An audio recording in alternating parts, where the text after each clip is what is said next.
Selamat malam semuanya teman-teman. Kita kembali lagi membahas saham ya. Yang pertama adalah saham Antam. Wow, tumben. Padahal di video sebelumnya saya mengatakan jangan sampai boncos di saham Antam. Tapi kali ini saya melihat ada suatu sentimen yang bagus, yaitu teman-teman bisa cek di laporan keuangan ya. Lebih lengkapnya. Kalau saya tadi udah baca.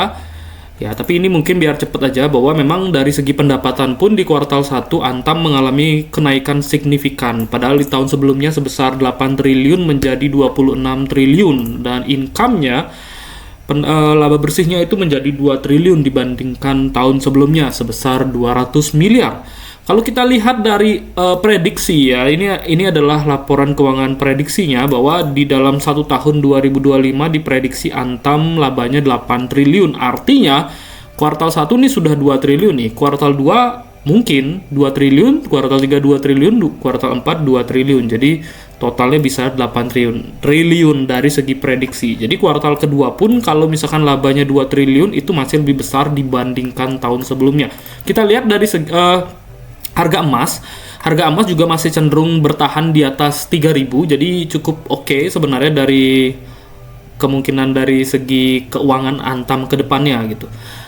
Jadi kita lihat lanjut bahwa secara teknikal pun dia juga masih membentuk swing low-nya. Jadi teman-teman bisa melihat kalau memang masih cukup bagus ya dan penggorengannya masih bisa, maka Antam ini mestinya sih harusnya dia bisa diberi rebound dulu untuk menuju ke area supply yang ini. Jadi kalau suatu saham mengalami penurunan, dia reversal ke bawah, itu mestinya ada pola-pola reversal. Ya contohnya kayak seperti ini double top gitu misalkan, tapi kan target double topnya udah tercapai ya di 2.800 gitu. Nah sekarang untuk yang jangka lebih panjang bulanan mestinya juga double top ya, jadi ya ada potensi gitu. Jadi teman-teman bisa lirik aja untuk Antam ke area supply kan lumayan gitu. Nah walaupun sebenarnya kita pernah membahas Antam dari di bawah 1.500-an ya. Jadi itulah mengapa saya buat video sebelumnya itu adalah jangan boncos di saham Antam, karena pembahasan Antam itu udah dari lama sekali, dari tahun sebelumnya. Sehingga ketika saham sudah naik seperti ini ya kita batasi resikonya. Nah, sekarang melihat potensi laba yang lumayan cukup bagus di kuartal kedua, jadi kita analisis kembali bahwa memang meskipun kita kalau bisa saham itu bisa turun ke area ini itu lebih bagus, tapi untuk saat ini kita melihat pergerakan saham Antam cenderung dikontrol berada tetap di areanya ini gitu. Jadi di harga 3.000-an, 2.900. Jadi itu yang membuat kita tertarik untuk melirik Antam dengan potensi mudah-mudahan tercapai di area supply ini. Berikutnya ada saham yang menarik ya, yaitu tentu ada sektor perbankan yang gede ya. Teman-teman bisa tebak sendiri ini sahamnya apa. Ini saham cenderung konsolidasi seperti ini ya, jadi agak lama sekali proses pembeliannya. Sebenarnya karena suku bunga turun ini menarik untuk perbankan, hanya saja supply modal dari investor asing terutama itu belum terlalu signifikan. Tapi kita melihat dengan pola reversal ini adalah resistan ya. Jadi untuk dalam jangka pendek ya kita melihat peluang yang bagus untuk menuju ke area supply di sini. Kalau misalkan di area supply di harga sekitar berapa ini ya?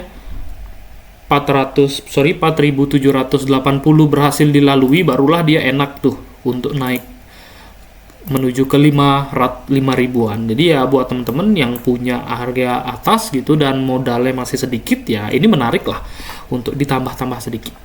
Kemudian ada sektor EBT juga yang belum naik, padahal beberapa saham EBT udah meningkat ya, termasuk si brand yang kita informasikan. Nah ini ada saham yang menarik di sektornya juga EBT-an, dan teman-teman tahu nggak bahwa ekspor yang besar yang diekspor Indonesia itu salah satunya baja, dan dia punya perusahaan anak perusahaan yang berkaitan dengan baja, bukan yang punya bajanya, tapi yang menjadi bahan baku untuk pembuatan proses pembuatan bajanya. Jadi ini menarik kalau kita lihat dari teknikal ya. Walaupun dari segi kinerja sebenarnya pasti tentunya dia akan turun karena dia habis spin off. Nah, kira-kira tuh perusahaan apa tuh? Jadi dia menariknya di sini, teman-teman. Nah, teknikalnya menarik. Kalau jangka menengah bisa seperti ini, kenapa kita tidak lirik sekarang? Nah, itu tadi. Karena dari segi valuasi pun menurut saya masih di angka 3.000-an. Jadi under value, dan teman-teman mungkin bisa juga untuk melirik-lirik ya, tapi tetap ada batasan resikonya.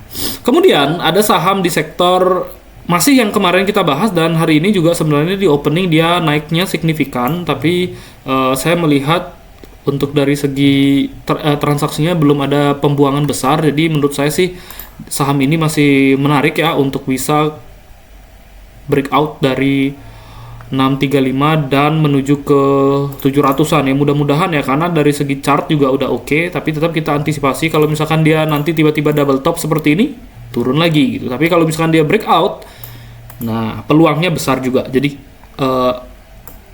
bisa dilirik, ini kodenya adalah swasembada. Nah, teman-teman cari saham yang kodenya swasembada pangan. Next, ada saham di sektor sorry ya, saya kurang fit sedikit. Jadi teman-teman bisa lihat ini menarik karena harga saham ada di bawah. Dan kalau kita perhatikan dari segi teknikal pun sebenarnya dia dalam proses pembentukan ya. Dia masih dalam proses pembelian kembali saham, sehingga sulit banget sebenarnya mereka untuk akumulasi. Tapi ya kalau terus dibiarkan di bawah seperti ini ya, kapan bisa naiknya, kapan selesai akumulasi ya, kalau misalkan investor retail masih nggak mau memberikan barang ya lama jadinya. Jadi ya harusnya dia kalau memang mau pembelian kembali, lihat harga maksimum pembelian kembalinya berapa, harusnya bisa digas gitu menurut saya ya, lumayan lah. Intinya ini ada saham di sektor nikel, jadi teman-teman bisa lirik ya, mudah-mudahan dia rebound. Kalau misalkan breakout dari 765 kemudian naik ke 900-an atau ke 1000-an kan lumayan.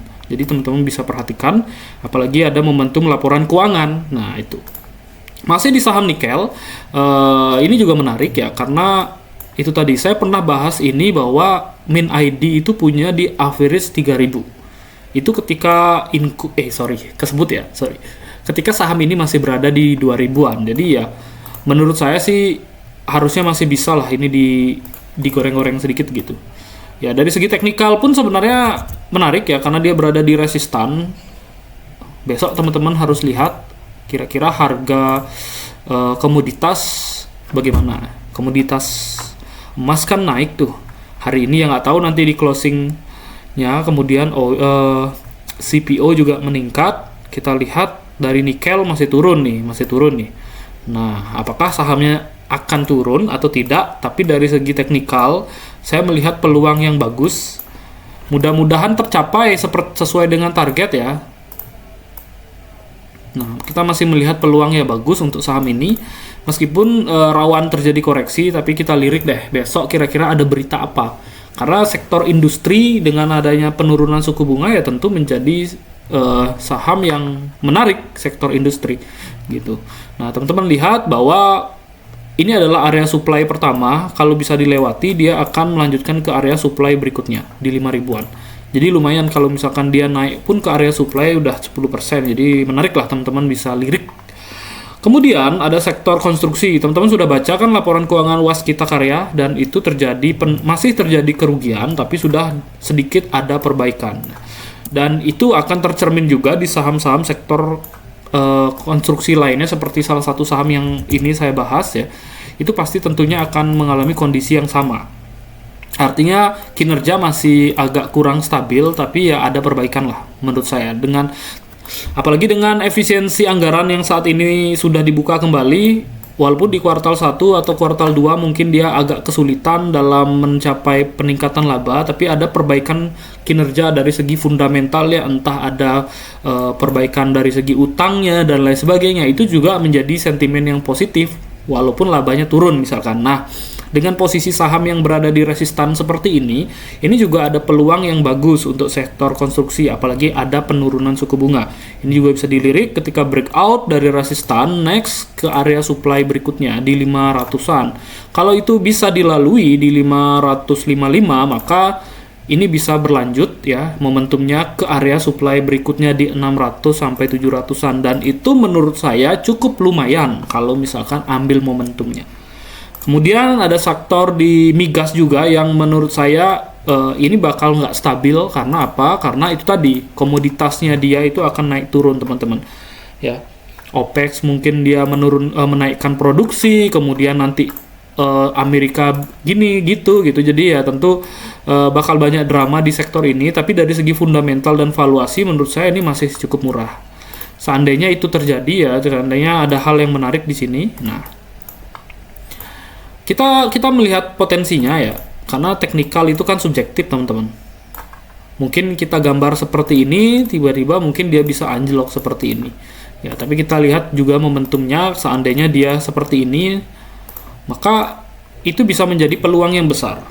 Nah, peluang yang besar lah dari segi profit gitu, karena biasanya saham itu akan naik sesuai dengan low-nya dia, berapa jarak dia turun, segitu jaraknya dia naik. Biasanya seperti itu. Ya, jadi ini juga menjadi salah satu perusahaan yang menarik dengan dividen yang cukup oke. Kemudian di saham sektor minyak, kalau nggak salah kuartal kemarin juga labanya naik ya. Ya, jadi kalau misalkan ini berhasil dilalui ya ke area supply dan dia berhasil dilalui seperti ini, maka kenaikan berikutnya ke 700-an, dan itu tentu saja kira-kira ada sentimen apa untuk saham ini. Kira-kira kalau misalkan kalau misalkan teman-teman menilai kedepannya itu akan ada sentimen positif, ya tentu ini menjadi saham yang menarik. Kemudian di saham bank yang masih sangat sedikit transaksinya dan lambat sekali, mungkin untuk yang investasi jangka panjang melihat kenaikan laba di kuartal 1 gitu kan, ataupun ada sentimen suku bunga, ini juga menjadi saham yang menarik ya untuk teman-teman perhatikan. Walaupun dari segi pergerakan saham ya nggak akan kemana-mana, tapi buat yang punya sahamnya yang tujuannya investasi ya, kalau mau tambah muatan ya terserah lah. Intinya pergerakannya kalau misalkan melalui area supply yang ini, ya potensi berlanjut menuju ke momentum ke 1495. Nah, pergerakannya akan sekecil itu, cuman dapat 9% gitu. Tapi ya kalau seandainya digas kenceng ya 2000 lumayan gitu ya, karena dia konsolidasi lama seperti ini. Kemudian ada saham juga di bank ya. Saya dulu punya rekeningnya di bank ini, cuman udah nggak saya pakai ya. Atau saya punya atau nggak saya lupa. Ya intinya ini juga menarik, tapi itu tadi dia pergerakannya lambat karena teman-teman bisa melihat transaksinya sepi. Sama kayak bank yang tadi transaksinya sepi, ini juga transaksinya sepi. Kalau teman-teman mau yang punya sebelumnya, sebenarnya ini ada gap yang belum tertutupi, sehingga itu menarik. Ya ini juga teman-teman bisa lirik ya, kalau melewati area supply di sekitar 2570 resistannya, maka momentum bisa berlanjut ke 2700-an. Dari harga sekarang untuk kesini pun ya memang sedikit profitnya dibandingkan saham yang lain ya, misalnya kayak Antam gitu. Kalau Antam kan lumayan nih, kalau misalkan dia breakout kemudian lanjut naik ke area supply kan dapat lumayan gitu loh. Kalau di saham yang tadi nggak terlalu besar lah potensinya. Ya, cuman resikonya untuk saham ini ya tentu agak besar.